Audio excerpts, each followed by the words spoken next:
Next इसके जो application वो लिख लो। नेक्स्ट एप्लीकेशन क्या है? Electric field at a point, electric field at a point due to spherical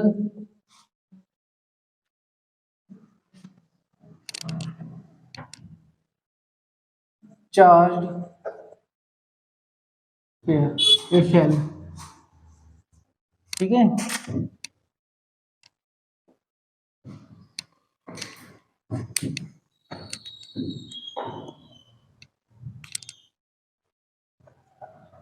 hollow sphere है जिस पर चार्ज आपने कितना दिया है?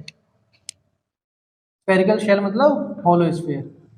ठीक है, आर रेडियस का स्फीयर है और इसकी सरफेस पर चार्ज कैपिटल क्यू है। हाँ, तो चार्ज जो है वो आपका कैपिटल क्यू है। तो इसमें 3 जगह फील्ड आपसे पूछी जाती है।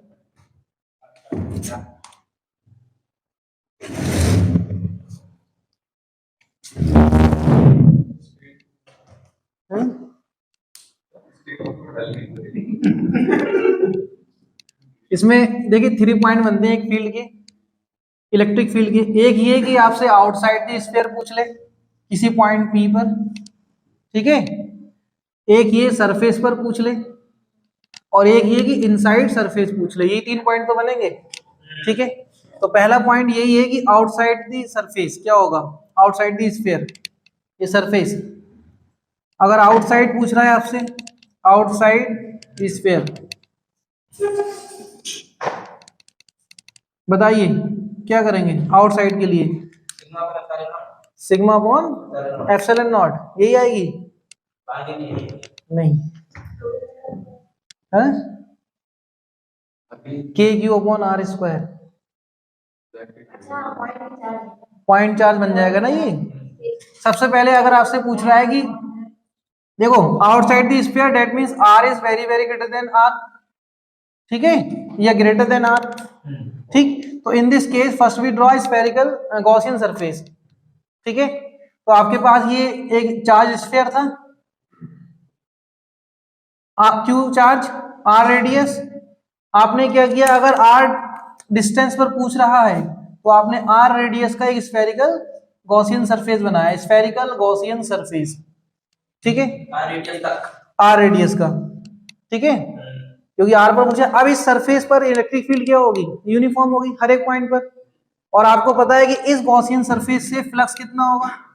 फ्लक्स बोलिए कितना होगा? क्यू, जितना चार्ज इनसाइड है वो अपॉन एप्सिलॉन नॉट। और आपको पता है क्योंकि ये सरफेस है गॉसियन सरफेस, और सरफेस पर इलेक्ट्रिक फील्ड कैसी है? यूनिफॉर्म। तो हम इसका ये कर सकते हैं surface integral of electric field. हाँ बोलो, कर सकते हैं या नहीं? और ये हमारी कांस्टेंट बाहर निकल आई, क्लोज इंटीग्रल ऑफ डीएस। तो हमें सरफेस एरिया रखना है पूरा इसका 5 क्यू अपॉन एप्सिलॉन नॉट। तो ये कितना आ जाएगा बोलिए? 4 pi r square, 4 pi r square, ये स्मॉल आर आएगा, ठीक है। 4 pi r square q upon epsilon naught. तो यहां से आप देखो जो इलेक्ट्रिक फील्ड निकल कर आई वो कितनी आई?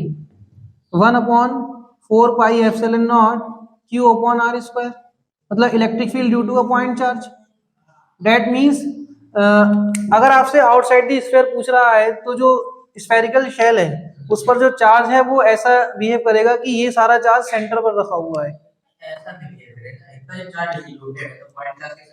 पॉइंट चार्ज से फील्ड देखो ये आ रही नहीं आ रही निकल के? हाँ, तो ये ऐसा मतलब जो इसकी फील्ड कम होगी यहाँ पर, मतलब इसकी फील्ड जो ज्यादा होगी क्योंकि डिस्टेंस कम है, तो वही उतनी ही फील्ड इससे कम होगी जो इस साइड है।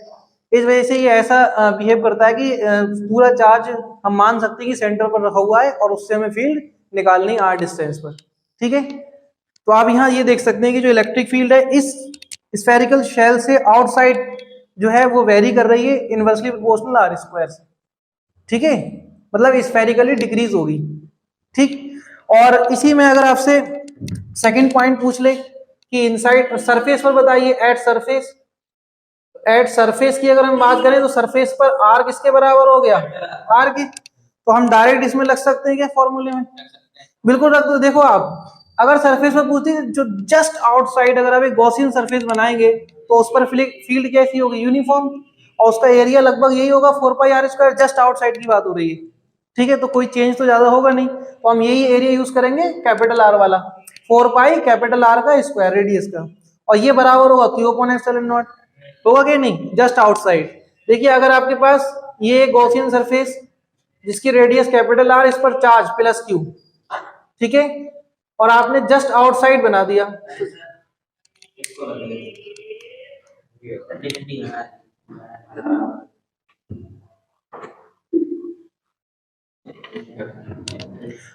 तो आपने क्या करना है, इसको जस्ट आउटसाइड बनाना है, तो ये आपके पास एक गॉसियन सरफेस हो गई। फिर वही बात, अगर ये आपके पास स्फेरिकल गॉसियन सरफेस है, इलेक्ट्रिक फील्ड सेम सेम हमें यही प्रोसेस करना है, तो इसमें r बराबर r डायरेक्ट पुट करके हम लिख सकते हैं, E बराबर क्या हो गया 1/4πε0 Q/r², लिख सकते हैं या नहीं, ठीक है। दूसरी चीज, अगर हमसे थर्ड पॉइंट पूछ ले कि इनसाइड बताइए, इनसाइड के लिए क्या आएगा, इनसाइड मतलब r is less than capital R, तो अगर आपके पास ये स्फीयर है, इस पर चार्ज कितना प्लस Q, सरफेस पर चार्ज, ठीक है, और इनसाइड पूछ रहा है यहाँ पर, ये रेडियस R और इस पर पूछा है आपसे, कैसे निकालेंगे बताइए, जिस पॉइंट पर पूछा है उसी रेडियस का हम क्या बनाएंगे, गॉसियन सरफेस, तो हमने ये बना लिया स्फेरिकल गॉसियन सरफेस। तो inside the Gaussian surface, inside spherical Gaussian surface charge कितना है बताइए, 0, कोई चार्ज नहीं ना, तो अगर हम फ्लक्स देखें तो फ्लक्स तो अंदर वाले चार्ज पर डिपेंड करता है ना, बोलो करता है कि नहीं, क्या हो गया 0, तो इलेक्ट्रिक फील्ड क्या आई 0। इसका मतलब inside Gaussian spherical shell electric field क्या होती है, जस्ट इनसाइड की बात करो, जस्ट आउटसाइड की, जस्ट आउटसाइड सरफेस वाला हो जाएगा, और जस्ट इनसाइड मतलब 0, ठीक है, तो पूरी इनसाइड जो शेल होगी उसके अंदर क्या होगी, इलेक्ट्रिक फील्ड 0। अब यहाँ पर जरूरी नहीं चार्ज, हो सकता है आपको सरफेस चार्ज डेंसिटी दे रखी हो, सरफेस चार्ज डेंसिटी हो तो हम कन्वर्ट कर देंगे इसको, वो क्या हो जाएगा बताइए, अगर सिग्मा दे रखा है तो सिग्मा क्या होगा Q/4πr², ठीक है। तो ये देखिए क्या फील्ड आएगी निकल कर, ये जो फील्ड आई कितनी हो जाएगी बोलिए, ये वाली फील्ड सिग्मा अपॉन, ये हो जाएगी आपकी E इक्वल टू, देखिए 1/4πr² चाहिए तो है नहीं, मल्टीप्लाई करेंगे डिवाइड करेंगे, ठीक है, तो ये आ जाएगा सिग्मा r²/r², ठीक है, अपॉन r² तो यहाँ चला जाएगा, हाँ Q/4π, अच्छा हाँ ε0 आएगा, सिग्मा अपॉन ε0 r²/r², ठीक है, अच्छा ये इसके लिए आएगा सेकंड केस के लिए सिग्मा अपॉन ε0, हाँ सिग्मा अपॉन ε0 किसके लिए आएगा, इसके लिए, क्योंकि Q/4πr² क्या हो जाएगा सिग्मा, तो ये हो जाएगा आपका E equal to sigma upon ε0, सिर्फ ε0 बचेगा, ठीक है। और दूसरी चीज लास्ट वाले में क्या है, वो तो 0 ही है, ठीक है। यहां पर देखिए Q/4π की वैल्यू रखो, Q/4π की value sigma into capital R², वो हमने यहाँ रख दी, सिग्मा इंटू कैपिटल R² हो गया, ε0 R² बचा, ठीक है। यहां पर अगर हम रखेंगे Q/4π की वैल्यू तो R² कैंसिल हो गया, तो ये बचा, इनसाइड 0 है।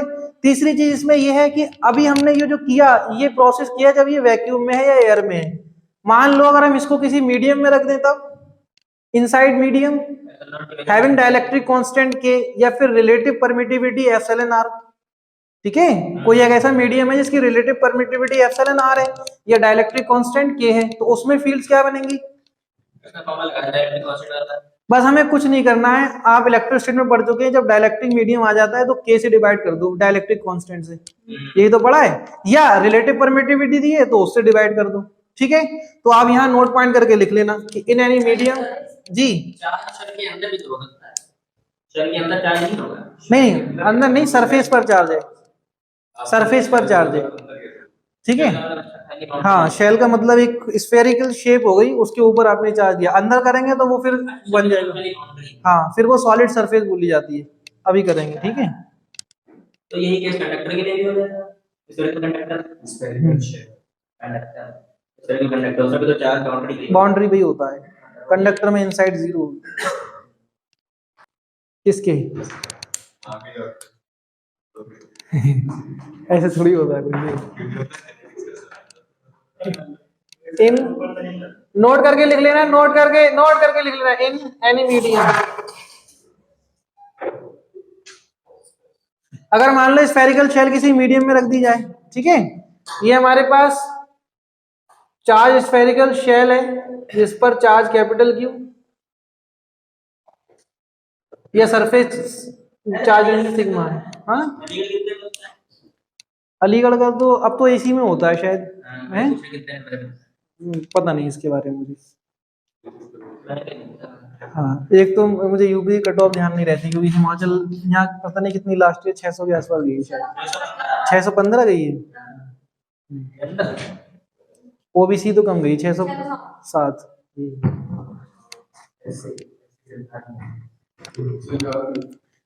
ऐसी तो 500 प्लस में मिल जाएगा। चलो ये सिग्मा दी रखी है। अब मान लो यहाँ जो मीडियम है, जो मीडियम है उसका डाइलेक्ट्रिक कांस्टेंट के या सरफेस वो रिलेटिव परमिटिविटी एप्सिलॉन आर है। तो हम इलेक्ट्रिक फील्ड कैसे लिख सकते हैं? फर्स्ट पॉइंट में क्या आएगा बताइए? आउटसाइड की बात होगी तो आउटसाइड मैंने ओएस बना दिया, ठीक है। अगर आउटसाइड की बात हो रही है तो क्या आएगा इलेक्ट्रिक फील्ड? बोलिए, बोलो, आप ही बोलो। 1/4 pi epsilon naught epsilon R Q upon are square. हाँ, रिलेटिव परमिटिविटी या के रख दो, और क्या लिख सकते हैं? के लिख दो। अगर डाइलेक्ट्रिक कांस्टेंट है तो यहाँ पर ये लिख सकते हैं एप्सिलॉन नॉट के क्यू अपॉन आर स्क्वायर। बोलो यही आएगा क्या? के से मल्टीप्लाई करनी, इनसाइड क्या हो जाएगा? तो आर की जगह बस कैपिटल आर कर दो, सॉरी सरफेस पर, और इनसाइड क्या होगा? 0, वो तो है ही। तो सेकंड देखो आप, सरफेस एट सरफेस, अगर सरफेस पर बात हो रही है तब क्या होगा? तो सरफेस पर हमारे पास ई हो जाएगा 1/4 pi epsilon naught epsilon R Q upon are square, ठीक है। और करके क्या लिख सकते हैं? E equal to 1/4 pi epsilon naught, अगर आपके पास डाइलेक्ट्रिक कांस्टेंट है तो के लिख दो क्यू अपॉन आर स्क्वायर, ठीक है, ये हो गया। और थर्ड पॉइंट क्या है? इनसाइड, इनसाइड क्या होगा? 0, इनसाइड क्या होगी? 0। चलो भाई ये नोट कर लो। इसके बाद इसका ग्राफ बताओ मुझे। Electric field versus R, electric field कैसे बनेगी? इलेक्ट्रिक फील्ड वर्सेस आर कैसे? हाँ, बहुत बढ़िया। हाँ,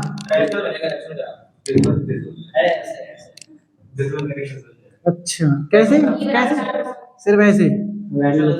हाँ, और बताया कोई?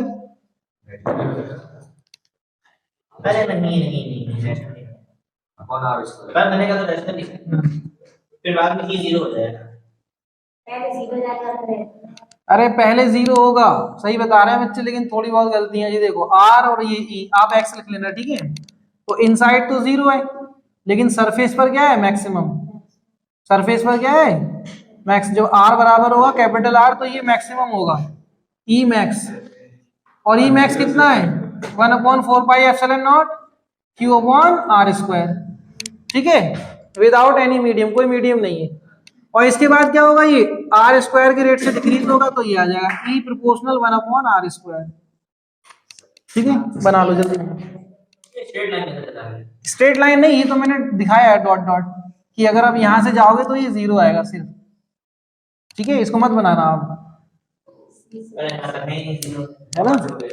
हाँ, यहां से क्या हो जाएगा? ये, इसको बनाना मत आप, शैल के लिए बना लो।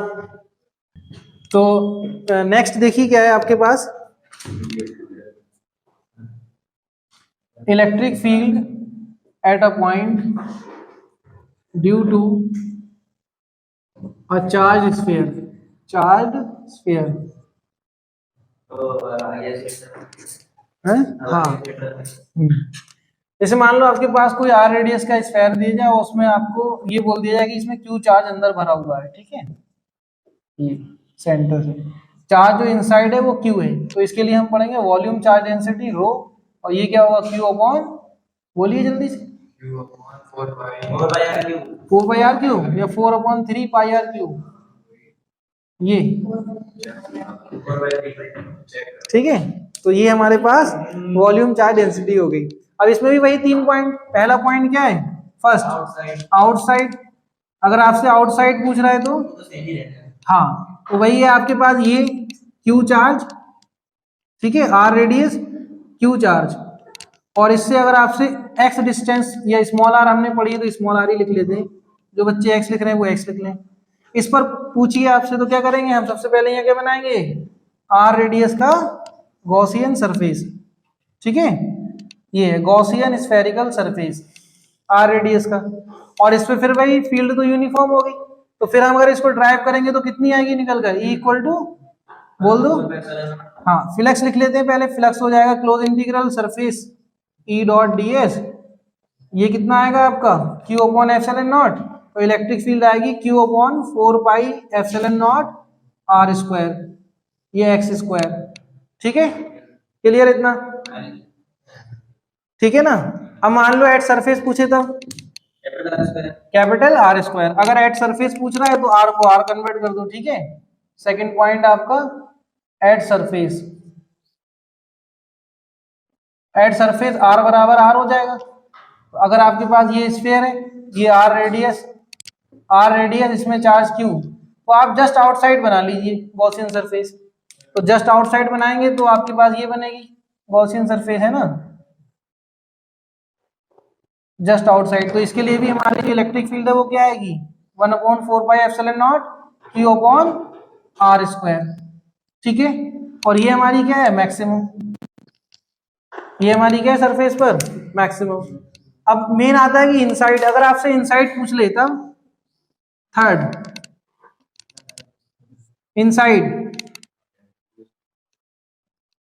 अगर आपके पास आर रेडियस क्यू चार्ज, ठीक है, क्यू चार्ज है, बताइए किसी पॉइंट पर इनसाइड, यहां से इस पॉइंट पर पूछ रहा है आपसे, तो हम क्या बनाएंगे, डेंसिटी तो यूनिफॉर्म होती है, चार्ज निकालना होगा इनसाइड, हम सबसे पहले क्या बनाएंगे spherical Gaussian surface R radius का, तो हमने आर रेडियस का स्फेरिकल गॉसियन सरफेस बनाया, और इस सरफेस के अंदर जो चार्ज है वो क्यू डैश है, तो अकॉर्डिंग टू थ्योरम अगर हम देखें तो यही आएगा ई डॉट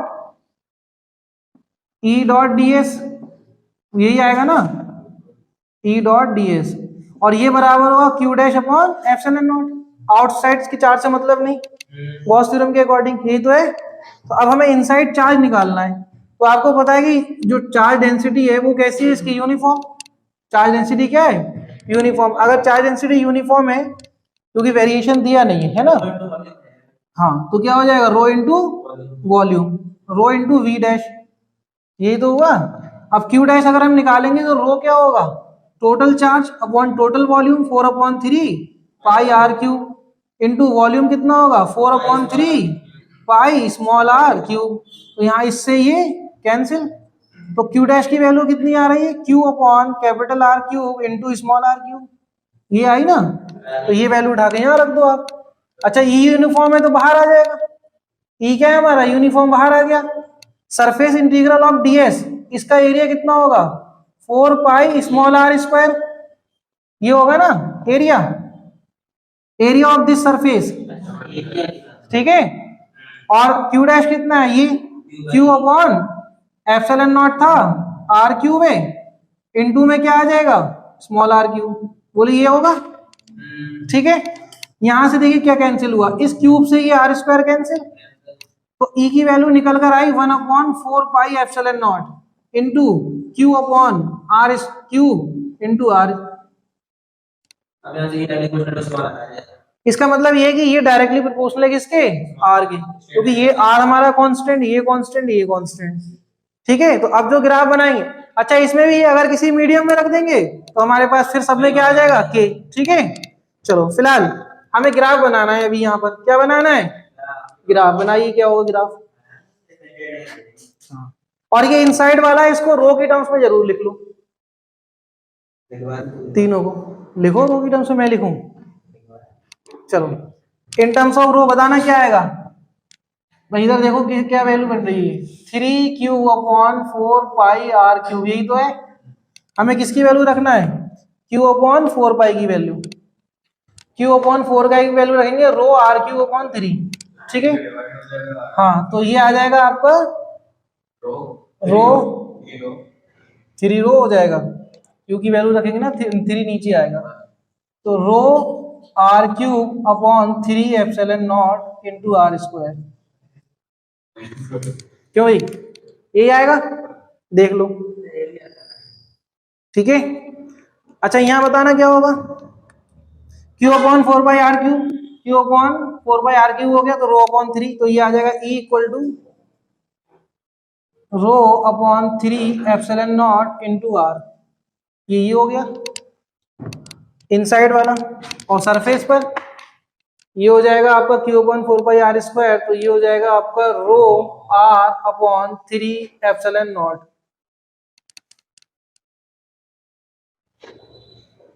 क्या यही आ रहा है, देख लो, ठीक है। आगे ग्राफ बनाइए इसका, ग्राफ क्या बनेगा भाई, अभी बना चुके हैं हम, यहां से क्या हो जाएगा स्ट्रेट, क्योंकि डायरेक्टली प्रोपोर्शनल है, फिर बिकम्स मैक्सिमम, ये मैक्सिमम हो गया इस पॉइंट पर, electric field maximum E max कितना है ये, के क्यू अपॉन आर स्क्वायर, यही तो है के क्यू अपॉन आर स्क्वायर, यहां से कितना हो जाएगा ये इनवर्सली प्रोपोर्शनल, तो ज्यादा कर्व करके इसको बना लेंगे, ई प्रोपोर्शनल 1 अपॉन आर स्क्वायर, और ये ई प्रोपोर्शनल आर है, ठीक है।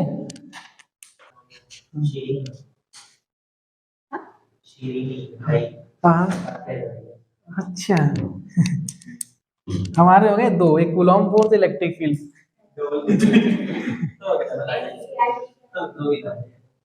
नेक्स्ट है आपका इलेक्ट्रिक पोटेंशियल, हाँ अभी तो बहुत टाइम है, कितना बजा है अभी, तो 1 घंटा है ना, बहुत काफी पढ़ लेंगे। देखो इलेक्ट्रिक पोटेंशियल क्या होता है, इलेक्ट्रिक पोटेंशियल क्या होता है बच्चों बताओ, हाँ इलेक्ट्रिक पोटेंशियल क्या होता है, जिसकी वजह से चार्ज फ्लो करता है, ठीक है। हाँ या जो हम ऐसे बोल सकते हैं जो चार्ज फ्लो कराता है उसको हम क्या बोलते हैं, इलेक्ट्रिक पोटेंशियल, किसी भी कंडक्टर में या फिर सर्किट में, ठीक है। अगर पोटेंशियल डिफरेंस है किसी दो पॉइंट्स के बीच में तब चार्ज फ्लो करेगा, अदरवाइज फ्लो नहीं करेगा, और ये हम चीज सबसे पहले चार्ज की प्रॉपर्टीज में पढ़ चुके हैं।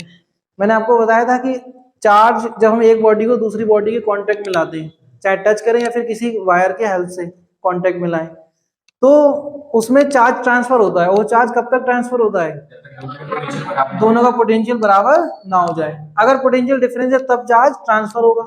अच्छा चार्ज ट्रांसफर होता है, कौन सा चार्ज ट्रांसफर होता है, नेगेटिव, कहां से कहां जाता है वो, लोअर पोटेंशियल से हायर पर, ठीक है, बात समझ में आ रही।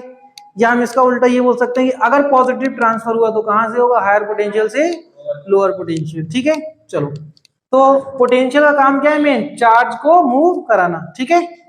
तो इसके लिए अगर हमें कैलकुलेट जो करना है वो यही है कि किसी सोर्स चार्ज से, जैसे आपके पास क्या है, एक चार्ज है क्यू, इस चार्ज से आर डिस्टेंस पर आपसे पोटेंशियल पूछा है क्या होगा, ठीक है। सबसे पहले तो आप ये समझ लो, अगर ये क्यू चार्ज है तो स्पेस में अगर हम बात करने जनरली, एक चार्ज क्यू है, इससे आर डिस्टेंस पर पोटेंशियल क्या होगा, तो हम कैसे फाइंड करेंगे, तो फाइंड कैसे करेंगे, देखिए इसका जो प्रोसेस है फाइंड करने का, कि अगर हम इस चार्ज को यहाँ किसी एक टेस्ट चार्ज को यहाँ रखें तो इसके पोटेंशियल की वजह से ये चार्ज मूव कर जाएगा, कहाँ चला जाएगा, जहां तक इसकी रेंज आपने देखा होगा कि दो मैग्नेट अगर हम रखें अब सेम पोल के तो वो रिपेल करते हैं, अच्छा रिपेल कहां तक करते हैं, कुछ एक टाइम तक, उसके बाद वो फिर रिपल्सिव फोर्स हट जाता है, अगर घुमा दे तो अट्रैक्टिव भी नहीं लगेगा, क्यों, अब वो रेंज के बाहर है मतलब, ठीक है। तो जो चीज रेंज के बाहर चली जाती है वो इनफाइनाइट हो जाती है उसके लिए, तो ऐसे ही ये चार्ज कहां जाकर रुकेगा, इनफाइनाइट पे रुकेगा, इनफाइनाइट किसके लिए, इस चार्ज के लिए, मतलब ये इसकी रेंज के बाहर है, कुछ टाइम तक तो लगा फोर्स, अभी ये रेंज के बाहर तो इनफाइनाइट हो गया, ठीक है। अब हमें पोटेंशियल निकालने के लिए देखो जो अकॉर्डिंग टू डेफिनेशन वो ये है कि अगर हम अगेंस्ट इलेक्ट्रोस्टैटिक फील्ड या इलेक्ट्रिक फील्ड हम वर्क करें इस चार्ज को इनफाइनाइट से यहां मूव कराने में, यूनिट चार्ज को, तो वर्क जो है हमारा पोटेंशियल कहलाता है। अगर हम किसी यूनिट चार्ज को, यूनिट चार्ज मतलब जिसकी मैग्नीट्यूड क्या हो 1, इस चार्ज को इनफाइनाइट से इस पॉइंट तक मूव कराएं, पी पॉइंट मान लेते हैं, पी पॉइंट तक मूव कराएं तो जो वर्क हम करेंगे अगेंस्ट इलेक्ट्रिक फील्ड वो आपका स्टोर होगा, मतलब वो कहलाएगा पोटेंशियल इस पॉइंट पर। ठीक है, इस चार्ज का पोटेंशियल कहलाएगा ये। क्लियर इतना? इसको हम कैसे करेंगे, तो आप इसको यहां से वर्क निकाल लो, वर्क निकाल लो इंफिनिटी से लेके पी तक वर्क निकाल लोगे, आप कर लोगे, हो जाएगा ना वर्क। कैसे करेंगे वर्क? क्या होता है? Force into displacement. तो अब हाँ किसी क्या आ जाएगा? E into L. देखो एक बता देता हूं मैं, आगे फिर ऐसे करा दूंगा। मान लो एक्स डिस्टेंस पर आपका क्यू चार्ज रखा है, क्यू नॉट, इस पर इलेक्ट्रिक फील्ड इधर होगी, पॉजिटिव रिपेल करेगा अगेंस्ट, तभी तो हम वर्क करेंगे। ये रहा, तो हमारा जो फोर्स है वो कितना लगेगा? माइनस में कितना आ जाएगा बोलिए? F equal to Q naught E, और माइनस का फोर्स लगेगा तो माइनस साइन लगा दिया। ठीक है, क्योंकि हम इलेक्ट्रिक फील्ड के अपोजिट फोर्स लगा रहे हैं मूव कराने में। क्लियर इतना? अब x डिस्टेंस पर इलेक्ट्रिक फील्ड क्या होती है? के क्यू अपॉन एक्स स्क्वायर। तो हम स्मॉल डिस्प्लेसमेंट की बात करें तब dx की, dx स्मॉल डिस्प्लेसमेंट dx, तो इसके लिए हमें वर्क मिल जाएगा, स्मॉल वर्क डन। तो सबसे पहले आप ये देखिए स्मॉल वर्क डन dw बराबर क्या होगा? f dx। ठीक है, f की वैल्यू कितनी है? माइनस का क्यू नॉट ई dx, और e की वैल्यू कितनी है बच्चों? बोलो बोलो, e की value q upon 4 pi epsilon naught into x square होगी, और क्यू नॉट ये वाला, और dx क्या यही है या नहीं है? क्लियर इतना? तो जब हमारे पास ये वर्क है, अब हम टोटल वर्क डन निकालेंगे कहां से? इंफिनिटी से पी पॉइंट का। Integration of D W, limit क्या लगाएंगे? इंफिनिटी से पी पॉइंट की क्या है? आर, क्योंकि एक्स वेरिएबल है। तो ये आ जाएगा आपका कितना? Minus Q Q naught upon 4 pi epsilon not x square. कितना आएगा बोलिए? माइनस का 1 अपॉन एक्स, और लिमिट क्या लगाएंगे हम? इंफिनिटी से आर। तो ये 1 माइनस माइनस प्लस हुआ, 1 upon R minus 1 upon infinity क्या हो जाएगा? 0। तो देखिए क्या आएगा? Work done this one P equal to Q naught upon 4 pi epsilon naught 1 upon R minus 1 upon infinity, ये टर्म हो गई 0। क्यू नॉट को हम इधर डिवाइड कर दें तो ये हो जाएगा W infinity to P upon Q naught is equal to Q upon 4 pi epsilon naught R. This is known as potential at P due to source charge. बात समझ में आ रही है? ये इसका पोटेंशियल कहलाया। क्या कहलाया ये? पोटेंशियल। क्लियर? इसको एक तरीके से और लिख सकते हैं। अच्छा ये बताओ, पोटेंशियल की डेफिनेशन, हाँ हाँ अभी मैं लिखा दूंगा। चलो इधर देखो, यहां पर एक चीज और समझ लो पहले। ये पोटेंशियल आ गया आपका। अच्छा ये बताओ, ये जो वर्क किया आपने किस पाथ को फॉलो करके किया? क्या यहाँ डिफाइंड है कोई पाथ? नहीं है ना, अनडिफाइंड पाथ है ना, डिफाइंड तो नहीं है ना कि हम सीधे गए या ऐसे घूम कर गए। बस इनिशियल और फाइनल पॉइंट पता है, किस पाथ को फॉलो किया ये नहीं पता, क्योंकि electrostatic force is conservative force, conservative nature का है नहीं है। तो इस work done by conservative force क्या हो जाएगा? Independent of path. पाथ पे डिपेंड नहीं, सिर्फ इनिशियल और फाइनल पोजीशन पे डिपेंड करता है। इसका मतलब ये है कि अगर हम लाइन इंटीग्रल करें किसका? इलेक्ट्रिक फील्ड का, तो वो इंडिपेंडेंट होगा। ठीक है, तो हम इसको ऐसे लिख सकते हैं कि potential is equal to work done from this one to this one. ये हो जाएगा आपका पोटेंशियल डिफरेंस, मतलब या तो पोटेंशियल डिफरेंस बोल दो या पोटेंशियल बोल दो, बल्कि पोटेंशियल डिफरेंस लिख लो। ये होता है आपका माइनस ई क्लोज नहीं sorry line integral of electric field. ये ठीक है भाई, क्यू नॉट चार्ज नीचे चला गया ना डी डब्ल्यू के नीचे, तो माइनस का ई डी एक्स बचा, और इसको इंटीग्रेट कर दो, तो हमने इसको इस तरीके से भी लिख सकते हैं। ठीक है,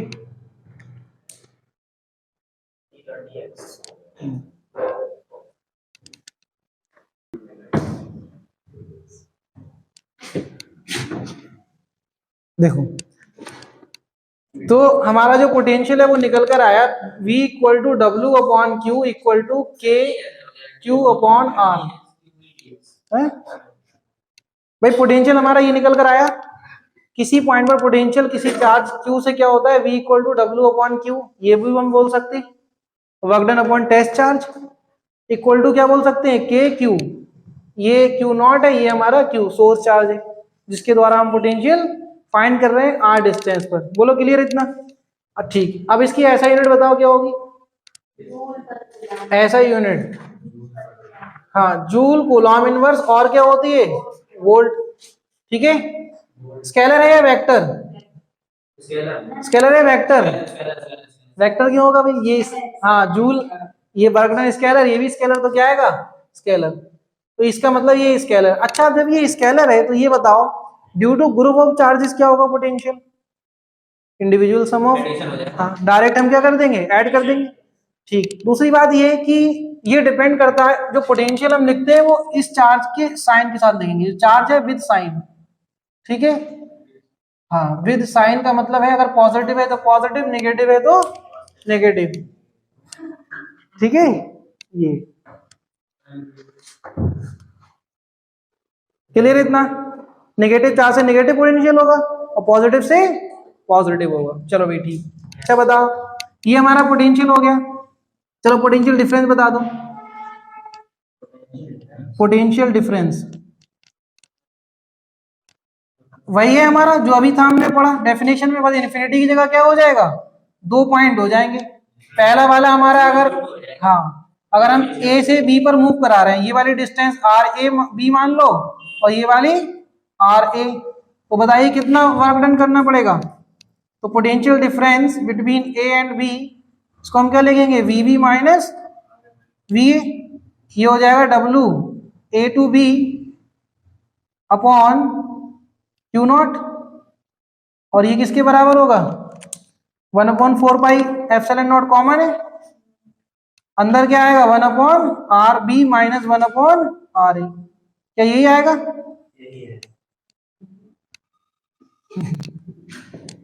ठीक है। ऐसे हमारा पोटेंशियल डिफरेंस आ गया, नोट कर लो इसको। देखिए potential, electric potential at a point due to a group of charges,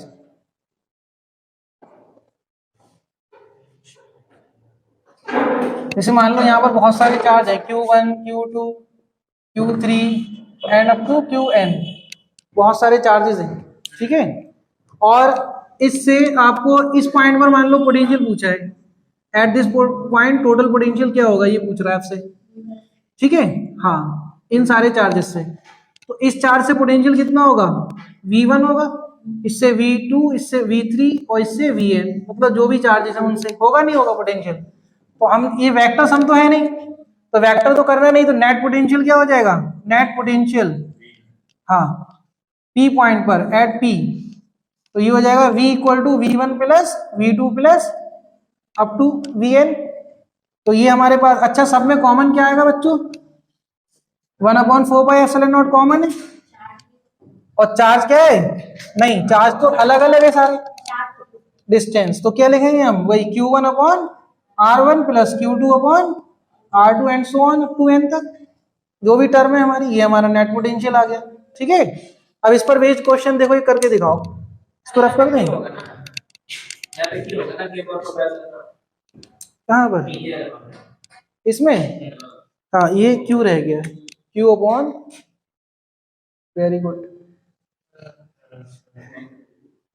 thank you.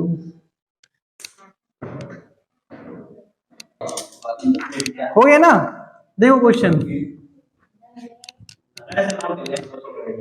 हाँ चलो ठीक है, जो बच्चे कर चुके क्वेश्चन करेंगे इधर, बात नहीं, क्वेश्चन देखो क्या है, कौन बैठा है,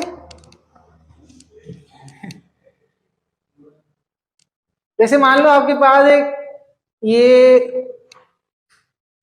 स्क्वायर है ऑफ साइड 2a, ठीक है, इस पर चार्ज रखा है यहां पर -Q plus Q plus Q minus Q, ठीक है।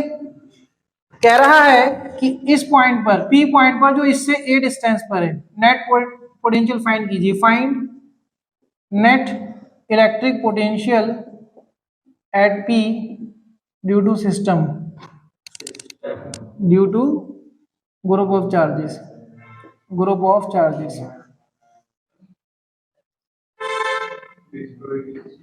बताइए।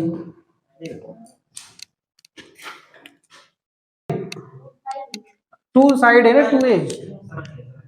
ये देखो इधर वाली दूरी कितनी है ये A, तो ये कितना आएगा √5A। अरे 2 का स्क्वायर 4 होता है +1।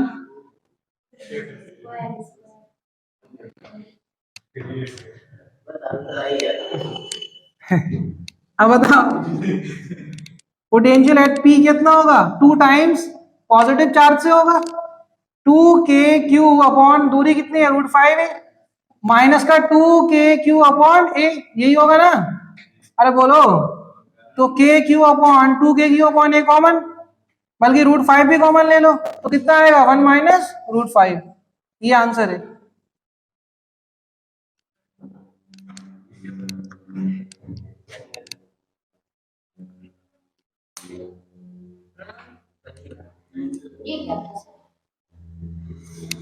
ठीक तो है, कुछ गड़बड़ हो गया?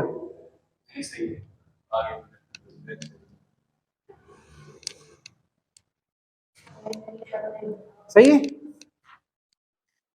नेक्स्ट क्वेश्चन बताओ।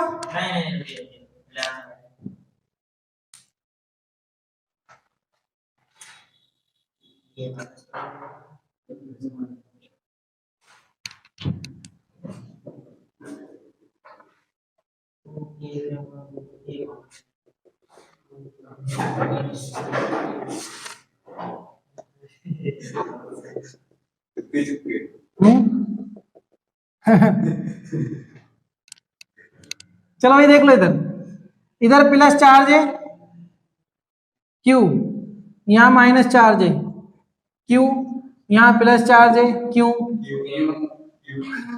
और यहाँ जीरो चार्ज क्यों है? क्योंकि ये है सेंटर और ये दूरी कितनी है इसकी R। कह रहा है find net electric potential eight O। बताइए क्या होगा।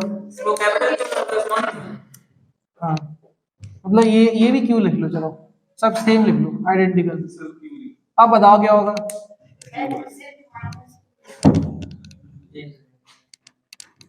इसका आंसर आएगा, इसका answer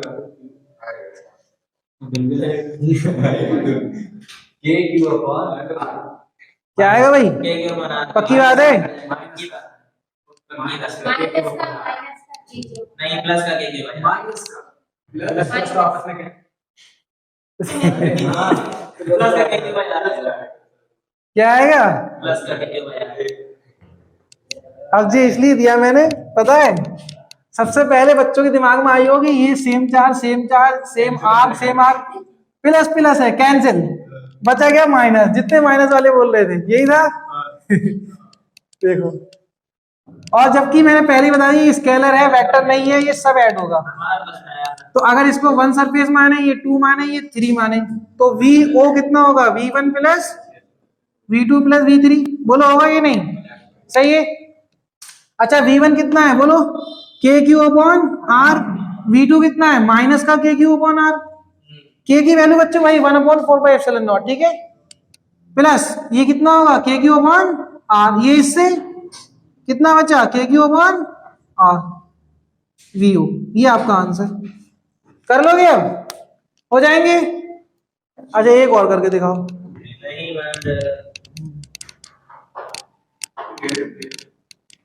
dash dash dash dash है।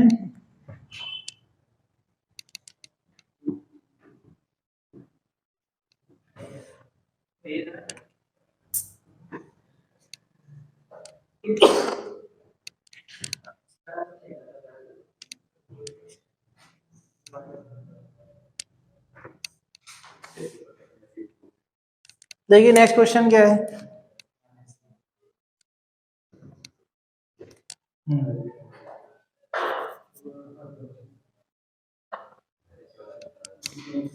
a charge 4 coulomb is placed at origin and a charge 1 microcoulomb is एक नोट करते हैं नोट तो करो तो मैं लिख तो दूं a charge 4 coulomb is placed at origin and a charge 1 microcoulomb is hmm?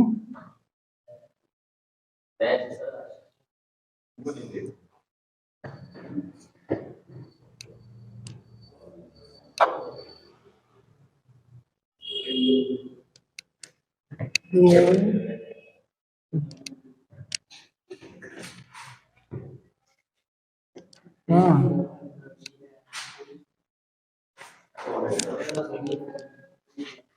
Find work done, ये लिख लो, find work done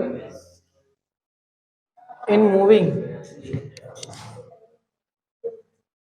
a charge 1 microcoulomb from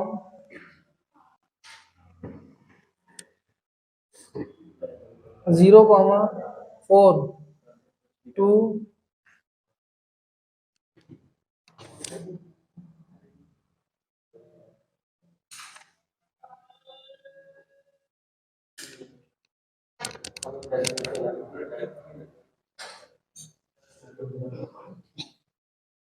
2,0। ठीक है, डिस्टेंस हमारी मीटर में, मूविंग, चलो ये क्वेश्चन हो गया सबका। क्वेश्चन समझ लो क्या है, कह रहा है एक चार्ज है 4 coulomb is placed at origin, find work done in moving a charge 1 microcoulomb from 0,4 to 2,0। ठीक है, और जो डिस्टेंस है वो किसमें है, यहाँ पर जो डिस्टेंस है वो आपका मीटर में है, डिस्टेंस इज इन मीटर। ठीक है, ये मीटर में है। चलो भाई बताओ कितना वर्क करना होगा।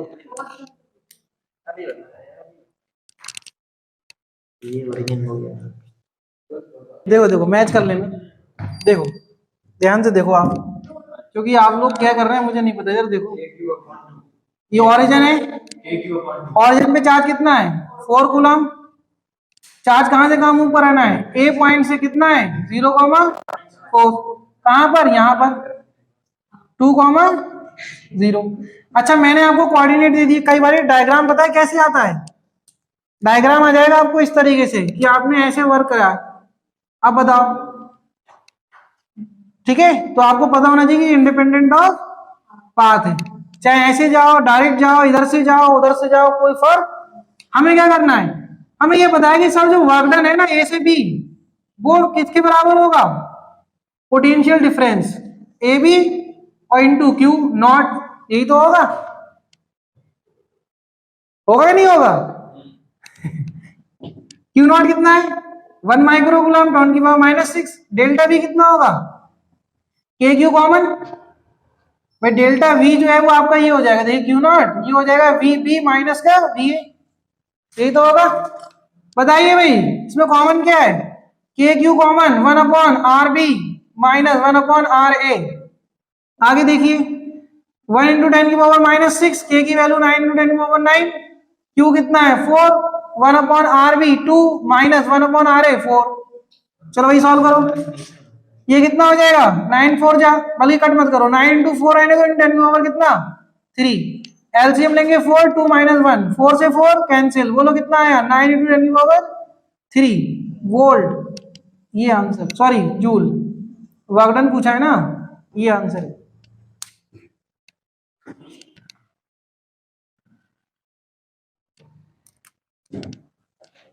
इलेक्ट्रिक पोटेंशियल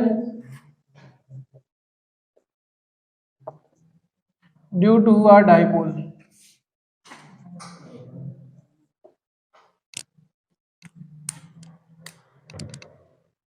रफ कर दे इसको, पीछे नोट कर लिया सबने, नोट कर दे बच्चे, करो करो कर लो। Electric potential due to a dipole at any point, at any point, एक ही करा देता हूं उसी से निकलवा देंगे सारे। ठीक है, चलो भाई नोट कर लो, तब तक मैं इधर डायग्राम बनाता हूँ। ये आपका माइनस क्यू है, कोई बात नहीं। अरे ये 4 माइनस क्यू होगा अच्छा ये कितना होगा? हाँ हाँ यार 4 एलसीएम लेंगे तो कितना आएगा? नहीं सही तो था, एलसीएम 4 है ना, 4 2 8 थोड़ी लिया है, ठीक है। 4 एलसीएम तो कितना होगा? 4 माइनस 2 माइनस 1, ये सही है। आंसर कितना है? 9 × 10 की पावर 9 जूल। तो इस सेंटर वाले पॉइंट से ये मान लो आपके पास एल लेंथ 12 लेंथ का डायपोल, ये पॉइंट पी जहां आपने इलेक्ट्रिक पोटेंशियल कैलकुलेट करना है थीटा एंगल पर, ठीक है, due to a dipole at any point. हाँ ये लिखा है ड्यू टू अ, क्या लग रहा है 1, अच्छा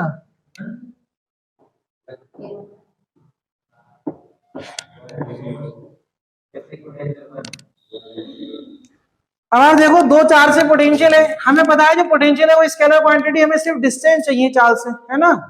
अगर ये मान लो r डिस्टेंस पर है तो हम डिस्टेंस कैसे निकालेंगे इस वाले चार्ज से, बताइए।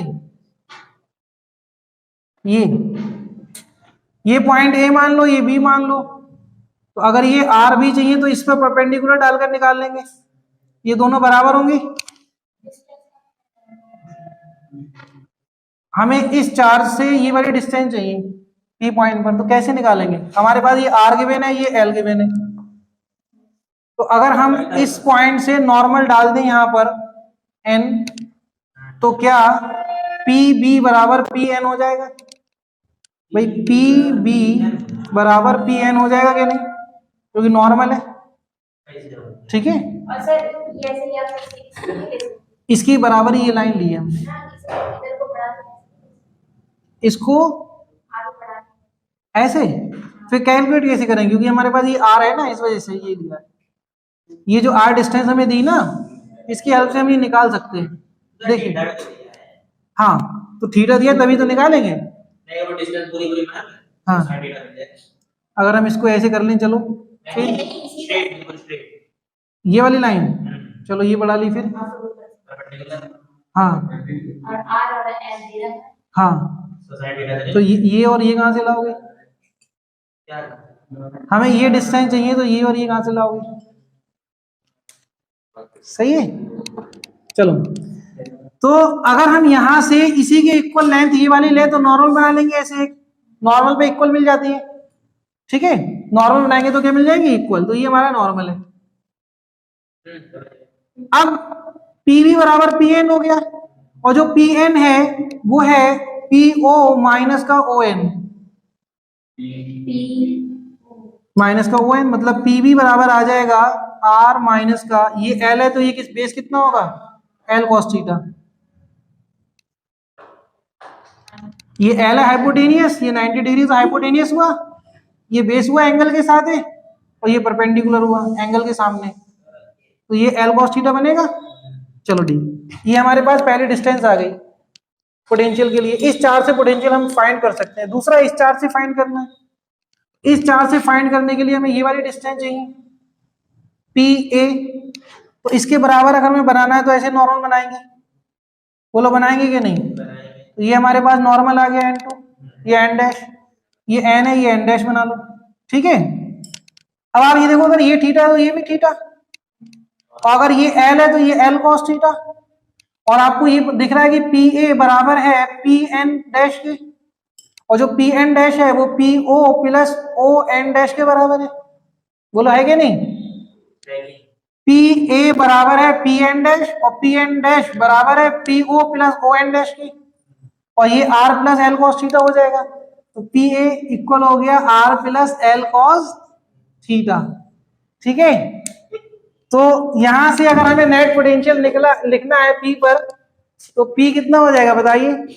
पी ए मतलब वी ए प्लस का वी बी, ठीक है ना। नेट तो हमारा डायरेक्ट इंडिविजुअल सम कर देंगे, वी ए कितना है?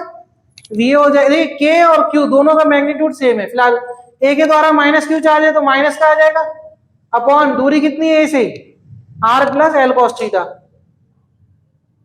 Are plus L cos theta plus ये कितना आएगा के क्यू अपॉन, बोलिए R minus L cos theta, बोलिए ये होगा, ठीक है ना। अब यहां से कॉमन क्या, के क्यू कॉमन, अंदर बचा 1 इसको पहले लिख लो r minus L cos theta, और ये वाला माइनस साइन लगा और ये वाली टर्म लिखो 1/r plus L cos theta, बोलिए ये हुआ, ठीक है। देखिए के क्यू एलसीएम लेंगे तो कितना आएगा, ए प्लस बी और a minus b, r square minus L square cos square theta, ऊपर कितना आया r plus L cos theta minus का आर और minus minus plus L cos theta, बोलो यही आएगा, कैंसिल क्या, ये इससे cancel, oh sorry sorry,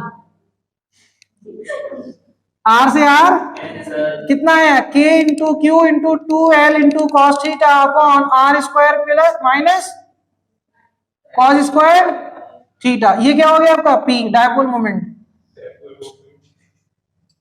dipole moment,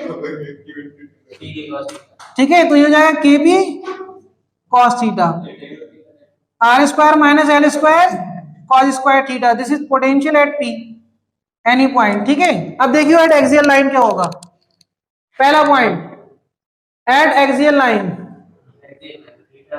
अगर एक्सियल लाइन पर है मतलब ये आपका माइनस क्यू, ये प्लस क्यू, ये सेंटर ओ, और यहां से आर डिस्टेंस पर भाई ये आपका एल, ये एल, और यहां से आर डिस्टेंस पर पी पॉइंट जो है एक्सियल लाइन पर, इस पर पोटेंशियल कितना होगा वीपी, तो आप बोलोगे थीटा की वैल्यू क्या हो गई और cos 0 की वैल्यू 1, तो वीपी कितना आ जाएगा जल्दी बोलो,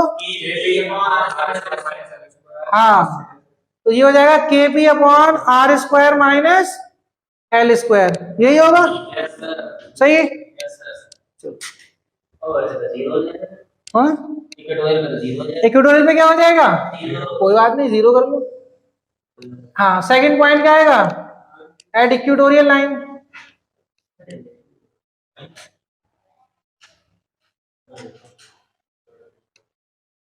तो इक्वेटोरियल लाइन क्या होती है बच्चों, इधर ध्यान से देखना, ये माइनस क्यू, ये प्लस क्यू, ये सेंटर एल एल डिस्टेंस इससे आर दूरी पर पॉइंट पी है, तो आप ये देखो इससे डिस्टेंस बराबर होगी और इससे भी डिस्टेंस क्या होगी बराबर, तो जनरल ऑब्जर्वेशन से ये आएगा कि इसका माइनस और इसका प्लस कैंसिल, जीरो आया।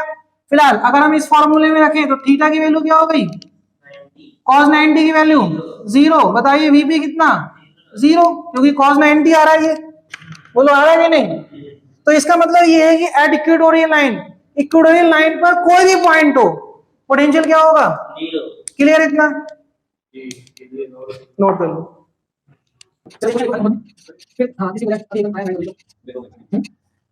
देखो क्वेश्चन क्या है,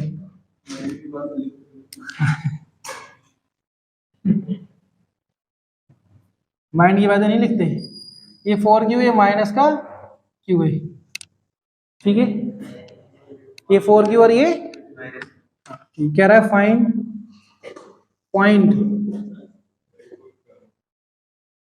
on axial line where net electric potential is 0, ठीक है।